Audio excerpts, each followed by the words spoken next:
Welcome back to the Manor. Julian McBain here, and today we are hunting robots, like you do. Okay, good. There is sound coming through. My volume was apparently turned all the way down. A few things I want to chat about. Before we get started, if you're new to the Manor, if you're new to the channel, welcome to the Manor. Please take a moment and subscribe down below. We are on the road to 13 million subscribers, one subscription at a time, so make sure you subscribe. Also, please consider going to patreon.com/JulianMcBain if you want to support. Holy shit, Global, right on the first kill, 91 ped. Thank you, Cyrene. Go to patreon.com/JulianMcBain if you want to support my work. If you do, you'll get exclusive content. My September exclusive, which I realize I failed to put up, so I apologize to my patrons for that, is more ruminations on the subject of light. So you'll be able to see that. I'm going to try to have that up before this video actually posts, because I should have it up before this video posts, but it's been one hell of a week. I'm going to get into that just a little bit here in a minute. But generally speaking, I managed to post a month's exclusive content within the month that it occurs in, although I'm not always successful. And so, okay. So the reason I did not post a video on Sunday is because I was exhausted. And so let me tell you about my week, the end of my week and my weekend. I'm a member of a historical organization that recreates the Middle Ages. And so we were holding an event at my place, and there were about 23 people. But we were doing all sorts of things, and I was the one in charge of this particular event because I volunteered to do it because apparently I'm a madman. And so I spent Friday. I actually took Friday off from my regular job, right? I'm like, okay, I need to take this time. I need to make sure I'm present and there so that when people set up, I'm there to help out. Because when you're in charge, you know, you got to be I don't micromanage people. That's not my style, right? I manage as little as possible while still maintaining the ability to step in and deal with things as they come up. Because I find if you give people agency, they will usually step up to the plate. And if you make yourself available to help, they'll use that help without becoming completely dependent on a crutch. That's basically been my leadership style since I was in ROTC in high school. And it's worked for the most part. It does have its flaws. It certainly has its flaws, but its opposite, micromanagement, I think, is far worse. Because I have given people too much leash and it's caused a lot of problems. But I think that by giving them no leash, you give them absolutely no opportunity to innovate or to problem solve or to develop. And to be honest, a lot of the people that were doing this event were already experts in the areas that they were in charge of and didn't need my micromanagement. It was just like, okay, do you have what you need? Do you need help? Do you need hands? Is there something missing? Okay, cool. So yeah. And so we set up and on Friday. And Friday was a fairly decent day. And we got everything. But what I thought was gonna take like maybe 3 or 4 hours, because I expected people to start showing up after work between 4 and 5. And that would probably be done by 8. So four decent hours of work. People started showing up at 1, and the last person left the site by 8:30. Yes, that was a long-ass day. And that wasn't even the day of the event. That was set up. And so, you know, next day rolls around. I get up at 6:30 in the morning to be able to fill water jugs because, of course, there's fighting because we do sword fighting. I do fencing. There's heavy fighting where you actually dress in armor. We have to have water for that. And the archers and we do thrown weapons, so like knives, axes, that sort of thing. All takes lots of energy. You really need to have water to do those things. So, and a little ass pure filter to fill 25 gallons with filtered water takes a long ass time. And I know if I hadn't done it, we would have needed every last gallon. But of course I did it, and so it rained all fucking day. So people weren't after water really, they were after hot stuff.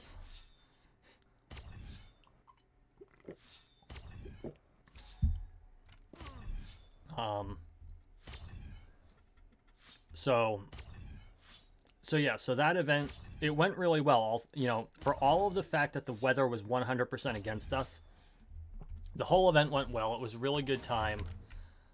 But I got like 13,000 steps in, so I walked something close to like 6.5 miles back and forth across what's essentially a quarter-mile strip. So it was a long day. So when I was done that day after pickup, I did not have the energy to do a video. I just didn't. So I apologize that I didn't have anything on Sunday, but you know, as you all know, if I have an event, oftentimes there will be, you know, it'll be no live stream, no video. Well, I managed to do my live stream. It was a few minutes late, but I managed to do it. And if you go and watch that live stream's replay, you'll be able to hear the fatigue in my voice. And my friend Will, who did watch the live stream, or at least part of the live stream, commented on it during the event because he was there. He's like, dude, you sounded exhausted last night. I'm like, I didn't even know you watched my stuff. And so yeah, it was a good time. It was good stuff. You know, I loved the fencing. There was only one other fencer there. She was the marshal, so the person in charge of safety essentially. She was running that particular event. Normally so it's a championship event, and normally the champion would be the one running the activity. If they're a marshal, or directing the activity with the marshal to oversee things, if not. But the champion that we had for that particular activity was not able to come to the event because they were at another event. And so it was just her and I, and she frankly ate my lunch.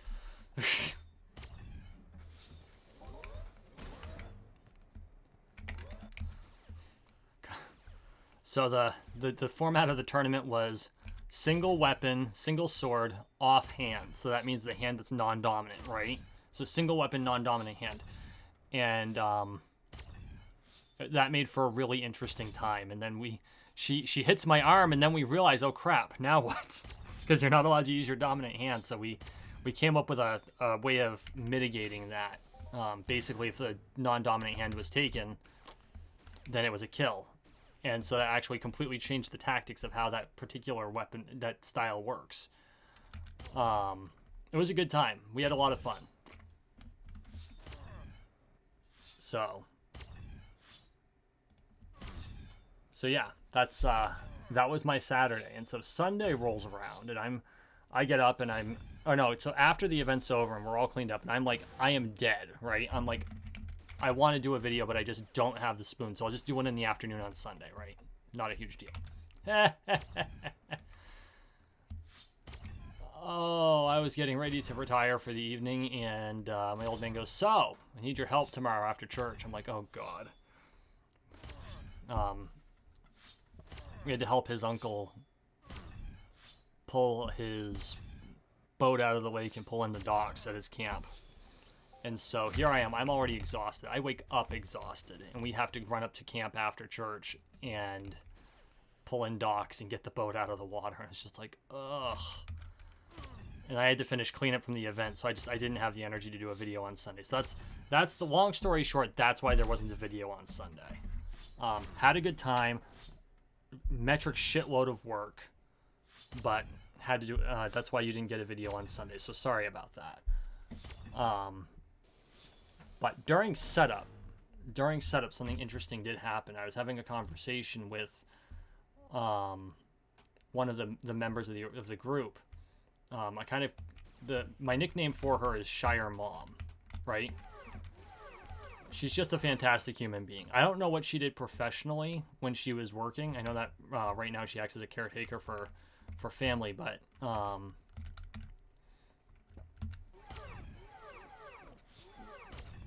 if you were to tell me that she was in like worked with children or dealt with families or was a psychologist or anything like that, I'd totally believe you. Like, if hands down. And her husband's a nurse, so it would not surprise me at all if they like if I didn't know that they'd known each other pretty much literally all their lives. I would have thought they met in the medical field if I had to make a guess. Maybe she was a social worker. I don't know. It doesn't matter. But we were having a conversation, and we were discussing children, and we were discussing a mutual friend, and then we were discussing things like family traumas and the way that social dynamics changed during COVID and things of that nature. And I don't remember how we got along to the discussion, but it came around to autism because I have a lot of autistic family members, and because of the amount of autism in my family, we're actually testing my son. And because I took so when the University of Oslo tried truncating the AQ100, which is one of the preliminary tests, there's an official name for it. I'm going to quickly look it up.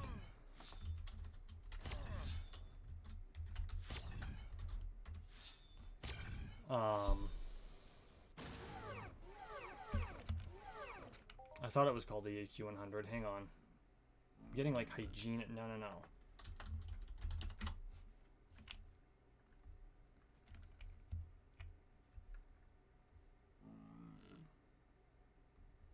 Okay, it's it's the autism spectrum quotient. It is a test. I thought it was called the AQ100. I could be wrong about that. I strongly remember it being called the AQ100 when I took it, because they were trying to turn it into the AQ20, and it's been 11 years. So of course I could be missing the details on that. It doesn't matter. So they because of my family history, I had offered to be part of the control group, and I told them my history. I said, hey, family history, I want to offer to be part of the control group, totally volunteer, so that we can see if we can actually truncate this test, because the shorter the test, the faster they can get the stuff done, the less stress it is on the patient. And so I took the test and I sent it in, and they come back to me and they said, so we're just making sure that everything is correct. So what we're going to do is we're going to have you take the original test and send that back to us. I'm like, okay, fine. And I do the whole test. It's 100 questions, right? Not a huge deal. Send that into them. And I was the only one who, in the control group, who tested not supposed to be part of the control group. Which, that's not a diagnosis by any stretch of the imagination. And you can be not on the spectrum and have the AQ100 show up as positive, and you can self-expect you can create self-expectations that cause you to list as on the spectrum on this test. So it's not a diagnosis, it's an imperfect test, and it always will be, because there's so many facets to autism. We know so little about autism spectrum disorder. It's an extremely curious disorder. And I find it very, very interesting. And it's not just because I have several family members that are on the spectrum. My brother is very low functioning. Like, he will never be able to live on his own. And I have a cousin who is very high functioning on the spectrum. And I think he would be capable of living on his own, but he would have a very tough time of it. At least at first. I think he would adapt, but I think he'd have a very tough time of it to start with. But I was thinking about it as we were discussing it, and I was like, because one thing that I know about myself is I have a real hard time with social signals. I have always had a hard time with social signals. And I never really thought about it much before, because for a long time I thought everyone was like that. And then it wasn't until after I became an adult and took psychology, and took abnormal psychology, that I realized that it was not a normal trait. And I just figured everyone tried to stumble around and figure out what everyone else was saying. And that is not the case. And what I mean by I struggle with social signals, I deadass had I had a girl deadass ask me out, and it took me a year to figure it out. That is probably the most embarrassing story I will ever tell you.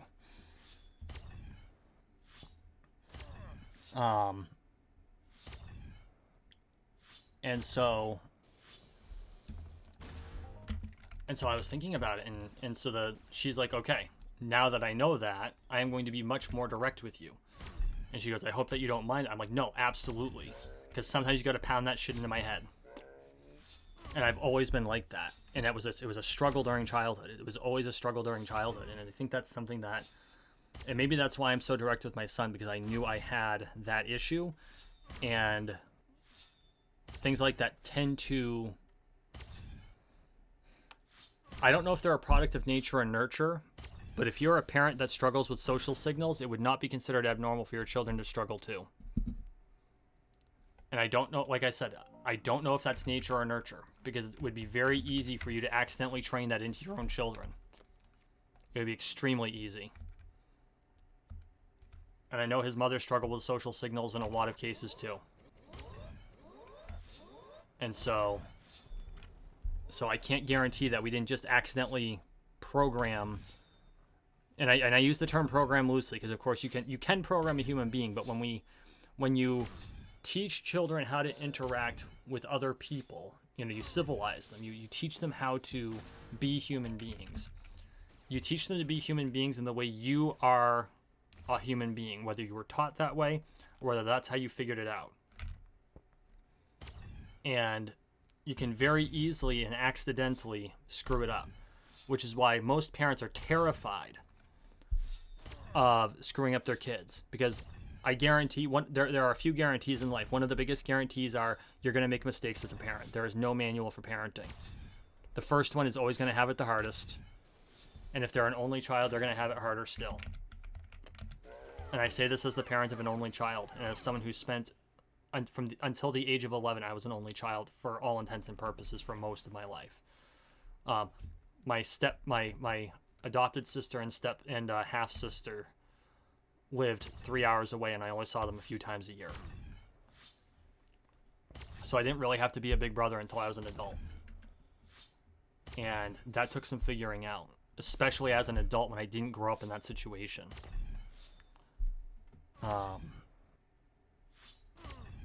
So you're going to make mistakes with your kids. And they're going to experience trauma because of it. And the goal is not that it doesn't happen. It's that when you recognize you screwed up, you fix it. And unfortunately, when it comes to things like social signals, it's not something you can really train into a person, or you can to an extent, but you have to understand how they figure it out. Like me, and I was really thinking about this over the course of the last couple of days, and it never really occurred to me. I don't pick up on social signals the way that a lot of people instinctively do. I see it as information. And so what I'll do is my brain will process it as information and be like, oh, this is a social signal that means X. And therefore I should react Y.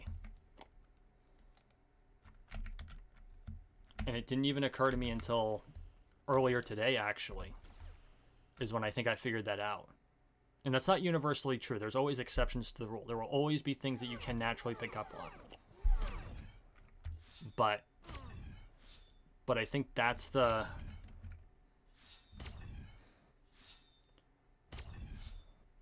was something that was kind of revelatory to me, because it's not an obvious thing to think about. And that conversation really made me think about it. And you can think about stuff like that for a long time. Like, thinking is hard. And I don't mean like, oh, thinking is hard. No. Truly thinking about something is hard. Because you've got to parse it. And you have to parse it top to bottom. And you have to dig into it. And you have to pull it apart. And you have to put it back together again. It's like learning how to build an engine. You've got to take it apart piece by methodical piece. Every nut, bolt, and screw. And you've got to put the whole concept back together again and really come up with the same picture. If you can't come up with the same picture, you haven't figured it out yet. And this is the same thing that I was dealing with when I was talking about light in my last video. I have been thinking about that for months, literally months. Actually, off and on for years, but solidly, consistently for months. And I still haven't figured it out, and I will probably think about that for another decade and still not necessarily have the whole answer. That's how much is packed in there. And when it comes to things like this is one of those things that, again, I've pulled it apart and I've put it back together, and I don't know what all of it means. And I don't know to what extent other people might struggle with the same issue. Tab targeting in this game is so fucked. And so, and it's just like,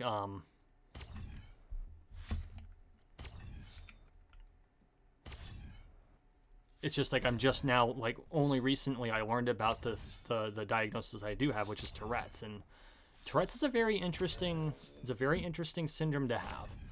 If you really think about it, if you observe yourself, and I've done this, and I've done it over the course of years, because what few people know is you can actually control it. It's hard, and it takes a lot of practice. And for all intents and purposes, I was forced to figure it out. Because they say you can't control it, and that's wrong. You can control it, but it's hard. And you can only do it for so long. And there are going to be situations where you can't. And so, what Tourette's is the neurological disorder. It's related to epilepsy in some way, shape, or form. And I don't know if it's because it's on the same wavelength of how it works, is that it's a misfire of neurons, or if it's because people with epilepsy frequently have Tourette's. I am not diagnosed with epilepsy, but my father has it. And so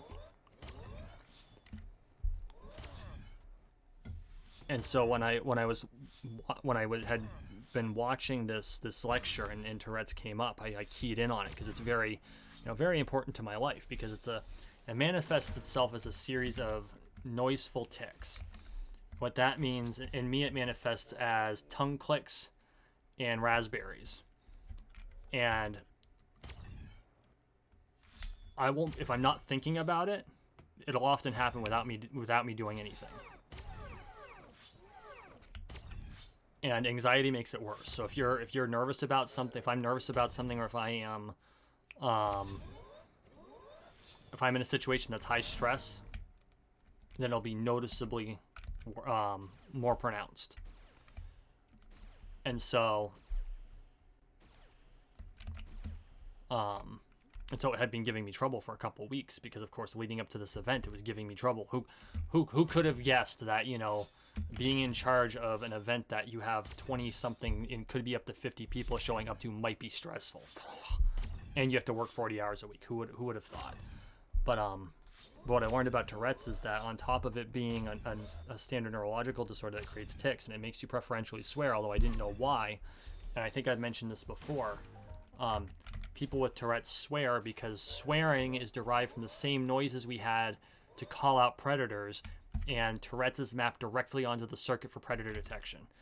And that right there explains so much about what activates Tourette's, because your predator detection circuit is on all the time.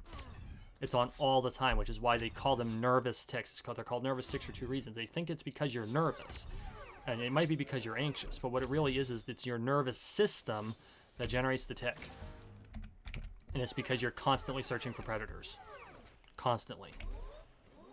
And I've noticed that my reaction time to being startled, and like when I was younger, the startle reaction time evoked a fear response.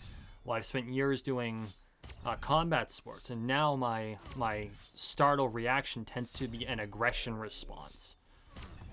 And I have to be very careful of that, because I've almost swung at people accidentally, and that's not a good thing to do when you're at work. The guy's just trying to play a dumb joke on you, and you turn the corner and they're there, and you pull back immediately. That is not a good place to be when you're in a bank, which is where I was working at the time.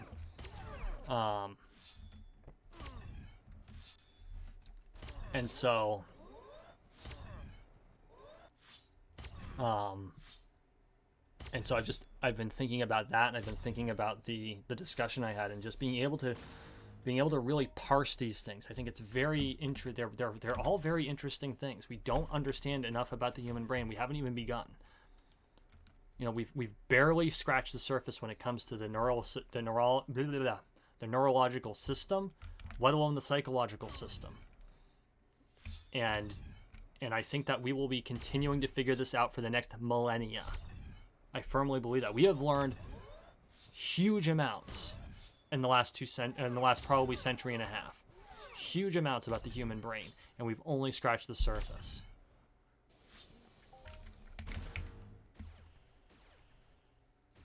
And that's why I wanted to talk about it, because I needed to. I'm a verbal processor, and so I talk to think, and that's often what this channel is about. Is I'm here hunting, and I'm thinking about something that caught my interest. And so I know that for a lot of you, you're probably going, "Oh, Jesus Christ, he's doing this again." But no, I think there's something there. I think there's something there that's important. I don't know what it is. I don't know what it is, but I think it's important to figure out. You know, and it's like, okay, I'm a guy who doesn't understand it's not that I don't understand social signals. I don't pick up on them very easily. And when I do pick up on them, it's often in an academic sense. Like, I can process them intellectually. And I've been able to encode that in a way to where I can pick up on them instinctually. But I had to go through the process of going, oh, there was a social signal. What was the social signal? Okay, they looked in a certain way. Okay, so they looked a certain way. What does that mean? That means that was not a smart thing to do. That's not what I should have done. Okay, so what do? I go back and I apologize and say, hey, that was my screw up. And I actually had this happen over the weekend because one of the people that was prepping for the event was picking up a cinder block. These cinder blocks are extremely heavy. They're not your typical little ones. It's a big square chimney cinder block. They weigh a fucking ton. And I know this because I have to move the damn things all the time. Okay? And so when I saw her move to pick it up, the first thing I did was offer to do it for her. That's how I was raised. And I know that it's not in today's society, that's not necessarily acceptable. And when she reacted, I realized that was wrong, and so I just moved on. And what I should have done is said, sorry, never mind. But my brain immediately pivoted, and as I processed what was going on. And there are a couple things that I pulled out of that. Why did I offer to do it? Because that's how I was raised to do. Is when someone, especially someone when they're at your place and they're going to lift something heavy, offer to do it for them because they're a guest.